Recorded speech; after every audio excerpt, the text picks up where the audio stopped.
Ya, Assalamualaikum warahmatullahi wabarakatuh.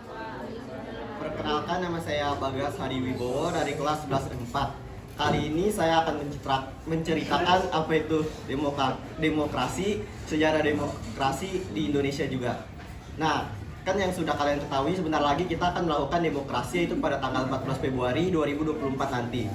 Nah, demokrasi sendiri itu berasal dari dua kata, yaitu demos dan kratos. Demos itu yang artinya rakyat dan kratos artinya kekuasaan.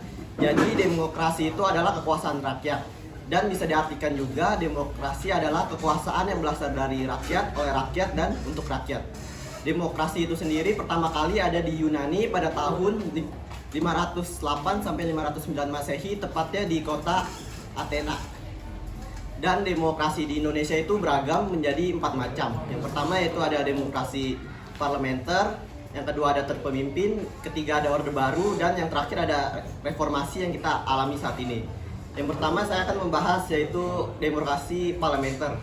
Demokrasi parlementer ini pertama kali di Indonesia pada saat Indonesia merdeka, yaitu tahun 1945 sampai 1959. Demokrasi parlementer ini mengutamakan parlemen sebagai dasar fundamental di sistem pemerintahan.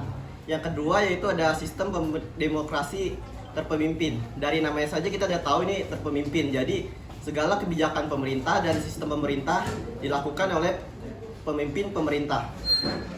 Dan yang ketiga yaitu ada demokrasi orde baru. Setelah terjadi G30 SPKI pada tahun 1965, terjadi pergantian presiden dari Soekarno ke Soeharto. Pada masa Soeharto ini disebut juga sebagai demokrasi Pancasila karena pada demokrasi ini mengutamakan nilai-nilai Pancasila. Dan yang terakhir yaitu era reformasi dimulainya pada tahun 1998 sampai sekarang ini. Era reformasi ini terjadi karena adanya rezim 32 tahun yang akhirnya tergantikan oleh era reformasi. Era reformasi ini sekarang sudah menggunakan prinsip dasar lagi demokrasi yang sesungguhnya. Dan ada contoh-contoh demokrasi itu yaitu kita bisa bebas berpendapat, bisa pemilihan umum, dan kita bisa membuat sebuah petisi. Sekian dari saya, terima kasih.